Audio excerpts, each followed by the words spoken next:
You are listening to I Am Refocused Radio with your host, Shamaya Reed.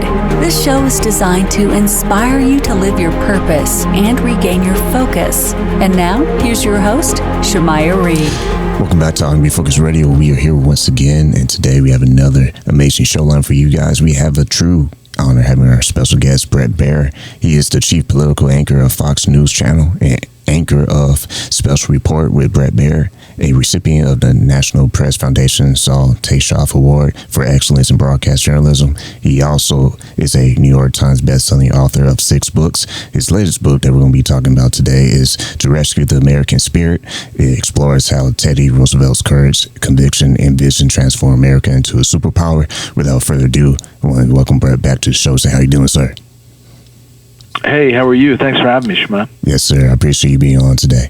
Let's talk about Roosevelt's energy and his vision. It helped elevate America's place in the world. What made his leadership so pivotal to the nation's global identity and also sense of purpose? Yeah, Teddy Roosevelt is this figure, Shemai, that jumps off the page. The anecdotes about him, just the way he carried himself, he's larger than life. And, he has this booming voice and kind of expansive gestures and tremendous energy. And he becomes president at the turn of the 20th century, and he ushers in this kind of big, bold era. A lot of people think he was big. He was only 5'10", but he seemed much bigger. And you learn about something about the importance of the spirit of America, and his life is packed with these achievements. What this book, though, looks at is the soda straw moment.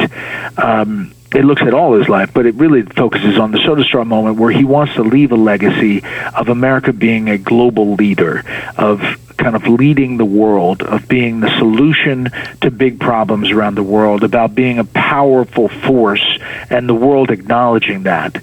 So he gets involved in a peace deal between warring countries, Russia and Japan, a territorial dispute that's devolving into a war. He gets the leaders of those two countries to come to Portsmouth, New Hampshire. He sets up the logistics for this peace negotiation. He shuttles back and forth and eventually gets a peace deal between the two countries that gets him the Nobel Peace Prize. But it also gets the focus of the world to say America is a solution and a big player. When you think about the struggles he had, especially childhood with chronic asthma and the challenges that he overcame, what do you hope that readers will be able to appreciate from his relentless drive and just pursuit of just going after it?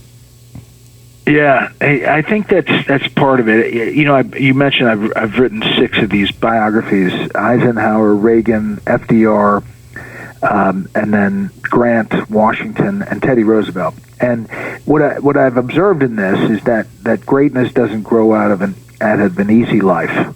There's usually an impediment. There's usually a crucible to bear. There's usually like a major barrier to overcome, a struggle that builds character. And for Teddy Roosevelt, that struggle was debilitating asthma. As a small boy, he would shake with spasms because his asthma was so bad he couldn't breathe. His parents tried to do everything. They had crazy methods to try to poison the asthma out of him. They had him smoke strong cigars and drink coffee. It didn't work. Obviously, it didn't work. It made him more sick. What eventually did work was time outside and fresh air, and that's where his love of nature and the outdoors comes from. But his father kind of bucks him up and says, you've got to make yourself stronger. And he takes that to heart, and he really works at it. And that resilience kind of forms who he is. Once again, we're talking to Bret Baier. He is talking about the book that is out right now, available. You can get it on Amazon right now. Is To Rescue the American Spirit. My next question for you is, Roosevelt, he was known for being an explorer, a naturalist, and a man of action. What do you believe his spirit of influence, how do you believe that helped him govern and also inspire the American people? He had a real love of the country and believed that protecting the country was a big force. In other words, some of the property and the natural resources. He thought about things in big pictures. If you think about the expanding the presidency, Teddy Roosevelt is the guy who sets the table for the modern presidency.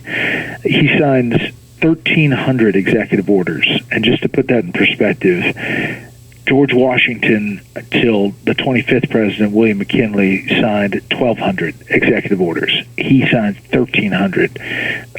Donald Trump signed 210 executive orders in his first term and 220 here in his second term up to this point. But it gives you a sense of what that is. A lot of it was saving natural resources, natural parks, setting up the Forest Service.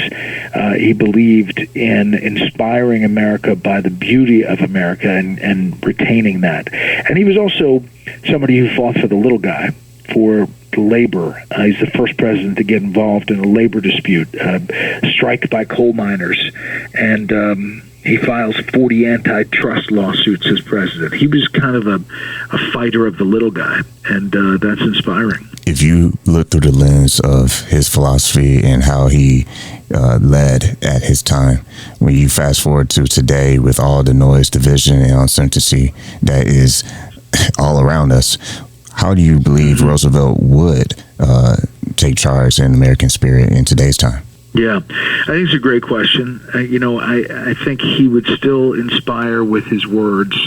On foreign policy, his big speech was speak softly, but carry a big stick. In other words, engage with the world, but make sure they know that you're strong. On domestic policy and kind of inspiring people, his speech after he leaves the presidency on citizenship eventually becomes known as the man in the arena speech. And he says you have to get in the game. You have to be a doer of deeds, not a critic of the doer. And I think that still holds today. There's a lot of people on social media that type a lot of things and say a lot of things on X and whatever your social media choice is. But the people who are doers in action and actually moving the needle are the ones that are changing the country. Well, if you're listeners right now, you want to move from the sidelines to inside the game, go get a copy of this book right now, To Rescue the American Spirit by Bret Baier. Like always, appreciate your time, sir. Thank you, sir.